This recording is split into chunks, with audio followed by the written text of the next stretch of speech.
नमस्ते दोस्तों। मैं सौरभ शर्मा स्वागत करता हूं आपका फिर से अपने चैनल में। और आज की वीडियो अपन बना रहे हैं खासकर ये जो बहुत सारे लोगों का सवाल है कि एग्ज़ाम पोस्टपोन को लेके टोटल फॉर्म कितने भरे गए, क्योंकि ढेर सारे क्वेश्चन पिछले कुछ दिनों से आ रहे हैं मेरे पास कि भैया आरटीआई में कितने फॉर्म भरे गए एमटीएस के, और एग्ज़ाम पोस्टपोन होगा कि नहीं होगा, क्योंकि अभी एसएससी का इतना बवाल चल रहा है, आप सभी देख पा रहे होंगे। और भैया कट ऑफ क्या रहेगी एक्सपेक्टेड। तो इसी सब की चीज़ के लिए आज मैं ये वीडियो ले आया हूँ कि कितनी कट ऑफ रह सकती है। मतलब अपन एक रफ़ आइडिया लेके चलेंगे पिछले कुछ कट ऑफ के हिसाब से। ऐसा कोई ज़रूरी नहीं है कि जो मैं बताऊँगा वही जाएगा। और फॉर्म का भी डाटा बताऊँगा कि पहले कितना भरा जाता था, अब कितना भरा गया है, ठीक है। पोस्टपोन होगा कि नहीं, तो इसी सब चीज़ से अपन बात करते हैं। तो सबसे पहले जो अपन बात करेंगे, मैं लिख के रखा हूँ सारा कुछ। अगर फॉर्म की बात करें ना, तो आरटीआई का भी रिप्लाई आया है, तो इसमें 36 लाख फॉर्म भरे गए हैं, ठीक है। 36 लाख फॉर्म, और ये 36 लाख इसलिए भरे गए हैं, मैं आप सभी को बता दूं, मैंने पिछले वीडियो में बताया था, क्योंकि वैकेंसी अनाउंस नहीं हुई थी। कहीं वैकेंसी अनाउंस हो जाती ना, तो ये 36 कब 54 लाख हो जाते आपको पता भी नहीं चलता। तो हालांकि 36 लाख भी बहुत है, पर फिर भी आप लोगों को एक शुक्र मानना चाहिए कि वैकेंसी लेट रिलीज होने के कारण 36 ही लाख बढ़े गए, वरना एमटीएस में फॉर्म 52-54 लाख से कभी कम नहीं भरा जा रहा आजकल, ठीक है। मैं पिछले आपको डाटा बता देता हूँ। 2022 में मेरे टाइम पे 53 लाख फॉर्म भरा गया था, जबकि वैकेंसी 10-11 हज़ार थी, ठीक है तब। और 2023 में 26 लाख फॉर्म भरा गया था, क्योंकि वैकेंसी तब 2 ही हज़ार आई थी, तो 26 लाख ही फॉर्म भरा गया था, ठीक है। और 2024 में आपने सभी ने देखा होगा 57 लाख फॉर्म थे, 9 हज़ार के समथिंग वैकेंसी थी। और इस बार 36 लाख फॉर्म है 5400 वैकेंसी के हिसाब से। अगर अपन 36 लाख को 5400 वैकेंसी के हिसाब से देखें, तो अभी जो कंपटीशन है वो 666 बच्चों पर एक सिलेक्शन होगा, ठीक है। अभी जो कंपटीशन पर मैंने ये देखा है, सिर्फ 15-20 लाख लोग पेपर देते हैं, इससे ज़्यादा पेपर नहीं देते हैं। तो अगर 15-20 लाख पेपर देते हैं, तो यही कंपटीशन आपका आ जाता 275-250 कैंडिडेट में एक लोग सिलेक्शन लेता है, ठीक है। तो ये रहता है कंपटीशन का। अब क्या रहता है कि आपको पता है कि 200-250 लड़कों में भी लड़ना बहुत कंपटीशन, मतलब हार्ड कंपटीशन होता है, ढेर सारा हार्ड कंपटीशन होता है। ऐसा नहीं है कि इजी रहता है, क्योंकि ये प्योर कंपटीशन होता है। इसमें कोई ऐसा बंदा नहीं मिलेगा आपको जो कि पढ़ के नहीं आया। ये सब जो बैठेंगे इन सभी में ही रियल कंपटीशन होता है, जो भी एग्ज़ाम देते हैं, ठीक है। तो ये जो डाटा था 36 लाख का फॉर्म का डाटा है, ठीक है। और अभी तो शायद करेक्शन डेट चल रही है, बंद हो गई, मेरे को आइडिया नहीं, बंद हो गई होगी। अब मैं इसके हिसाब से आपको बताता हूँ कि पिछले जो कट ऑफ रहे हैं, आपको एक्सपेक्टेड कितना कट ऑफ, आपको एक्सपेक्टेड कितना मार्क्स स्कोर करना पड़ेगा कि आप सिलेक्शन के बहुत करीब पहुँच जाएँ। और आप सभी को भी पता है कि अभी जो सिलेक्शन होता है वो आफ्टर नॉर्मलाइजेशन मार्क्स पे होता है, क्योंकि रॉ मार्क्स पे सिलेक्शन नहीं होता है, ठीक है। तो उसके हिसाब से 4 साल का अगर मैं कट ऑफ आप देखा है 22, 23, 24, 25 का। और वीडियो में आगे बढ़ने से पहले मैं आप सभी को बता दूं कि जो भी लोग एसएससी की किसी भी एग्ज़ाम की तैयारी कर रहे हैं, आप सभी लोगों को मैथ्स में बहुत सारी प्रॉब्लम होती है।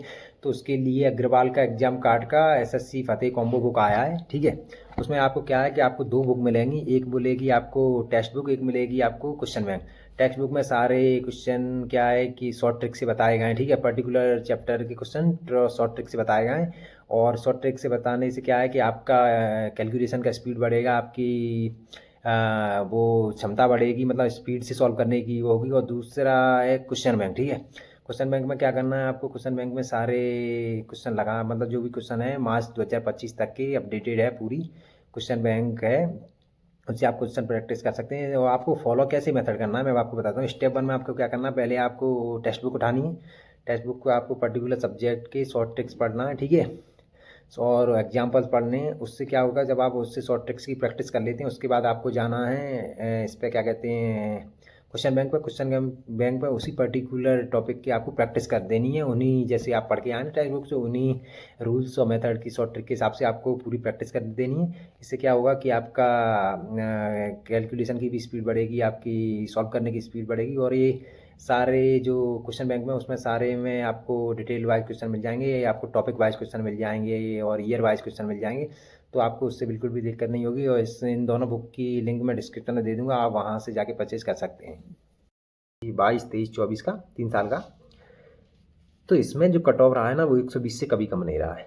After normalisation moderate to easy hard shift सभी का मिला के बता रहा हूँ। मतलब आपका आफ्टर नॉर्मलाइजेशन स्कोर 120। अब जैसे ST SC कैटेगरी के जो एस्पिरेंट हैं, उनको आफ्टर नॉर्मलाइजेशन 120 तक स्कोर करना ही होगा सिलेक्शन के लिए, कहीं भी सिलेक्शन के लिए। मैं ये जो कट ऑफ बता रहा हूँ, ये आपको सेफ स्कोर बता रहा हूँ, वो कहीं भी के लिए बता रहा हूँ। ऐसा नहीं है कि आपकी होम स्टेट के लिए बहुत ज़्यादा स्कोर करना पड़ता है। मतलब आपका सिलेक्शन हो जाएगा, ठीक है।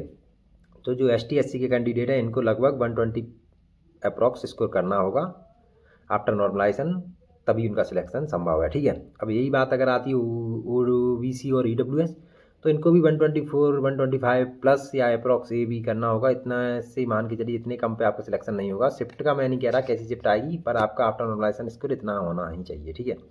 अब बात आती है जनरल की, तो जनरल का 125 126 127 तक भी गया है, इसके अप्रॉक्स आपको इसको करना पड़ेगा, ठीक है। अब बहुत सारे लोग कहते हैं भैया मुझे होम स्टेट चाहिए, तो होम स्टेट अगर आपको चाहिए, आप किसी भी होम स्टेट अगर आपकी नॉर्थ की है खासकर, ठीक है, तो आपको 130 प्लस स्कोर करना पड़ा। अगर आपकी दिल्ली है तो 135 भी करना पड़ सकता है, ठीक है। तो ये रहता है होम स्टेट और सबके लिए, ठीक है। अब आप सभी लोगों की क्वेरी चल रही है, क्योंकि SSC का प्रोटेस्ट ये सब चल रहा है कि भैया एग्ज़ाम पोस्टपोन होगा कि नहीं। तो मैं आपको बता दूं, अभी SSC चेयरमैन का एक इंटरव्यू आया है, आप सभी लोगों ने भी देखा होगा। उसमें उन्होंने साफ कहा है कि कोई एग्ज़ाम पोस्टपोन नहीं होगा। तो इससे ये तो क्लियर हो गया है कि अगर आपका MTS अगर सितंबर में बता रहे थे, तो MTS सितंबर में ही होना है, कोई एग्ज़ाम पोस्टपोन नहीं होगा। हालांकि एग्ज़ाम की डिफ़िकल्टी लेवल इस बार रह सकती है और इजी भी रह सकती है, क्योंकि मैंने फेज़ 13 में देखा है 10th लेवल का एग्ज़ाम उन्होंने इजी पूछा है, ठीक है। तो अगर इसे बेसिस पे आइडिया लगाएं तो हो सकता है MTS भी वो इजी पूछेंगे, बहुत ज़्यादा हार्ड नहीं पूछेंगे। पर अगर इजी पूछेंगे तो कंपटीशन तो मतलब कट ऑफ हाई जाएगी। तो आप लोगों को अपनी तैयारी में कोई कमी नहीं छोड़नी है, ठीक है। चाहे इजी आए चाहे हार्ड आए, अगर हार्ड आएगा तो सभी के लिए आएगा, इजी आएगा तो सबके लिए आएगा, ठीक है। तो एग्ज़ाम आपका सितंबर में ही होगा, एग्ज़ाम कोई पोस्टपोन नहीं होगा, ये बात अभी फिर से सुन लें। कोई पैटर्न चेंज नहीं होगा। तो इसलिए अपनी पढ़ाई ज़ोर ज़ोर से करिए, क्योंकि 50 दिन ही बचे हैं। और जितने जो भी आपके डाउट हैं GK में, इंग्लिश में, मेरे सारे वीडियो पड़े हैं। आप मेरे चैनल को एक बार विजिट करेंगे तो आपका जो भी डाउट होगा वो वीडियो आपको मिल जाएगा, क्योंकि मैं तो खुद एस्पिरेंट रहा हूँ, तो मुझे पता है कि क्या डाउट रहते हैं। तो एक बार अगर आपको कोई बुक वगैरह का ये सब का वीडियो चाहिए तो आप एक बार, और GK स्टडी, इंग्लिश स्टडी कैसे मॉक इम्प्रूव करें, तो एक बार आप जाके देखिए मेरे चैनल में, सभी आपको वीडियो मिल जाएंगे, ठीक है। और अपनी तैयारी को बेहतर करते रहिए, प्रैक्टिस करते रहिए, क्योंकि अब प्रैक्टिस भी करनी पड़ेगी, पढ़ना भी होगा। मतलब जितना मैक्सिमम कंटेंट हो उतना पढ़ें, अब इधर उधर की चीज़ों में ध्यान ना लगाएं।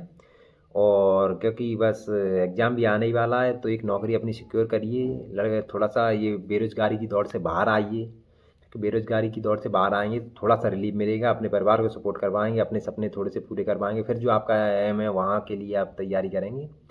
तो अपनी तैयारी अच्छे से करिए। बाकी जो भी दिक्कत आ रही है मुझसे आप पूछ सकते हैं, मैं अपने टेलीग्राम चैनल की लिंक डिस्क्रिप्शन में दे दूँगा, वहाँ से आप सभी लोग मेरे टेलीग्राम को ज्वाइन कर लीजिए। बाकी पर्सनल मैसेज आप मुझे कर सकते हैं, यूट्यूब में मेरी इंस्टा ID और टेलीग्राम ID मेंशन है। बाकी आप अपने भाई को ऐसे ही सपोर्ट करते रहिए, चैनल को लाइक शेयर सब्सक्राइब करते रहिए, और आप अपना और अपनों का ध्यान रखिए। पढ़ाई तो मस्ट है, वो मैं फिर से एक बार कह रहा हूँ, पढ़ाई तो करते ही रहिए, ये तो मतलब कंपलसरी स्टेटमेंट है मेरा, ठीक है। बाकी मैं आप सभी को मिलूंगा एक नई वीडियो में। थोड़ा इस बार वीडियो लेट भी हो सकता है, क्योंकि मैं छुट्टी पे जा रहा हूँ रक्षाबंधन पर घर पे 15-20 दिन के लिए। तो बाकी तभी तक आप सभी लोग अपनी अच्छी तैयारी करते रहिए। Thank you.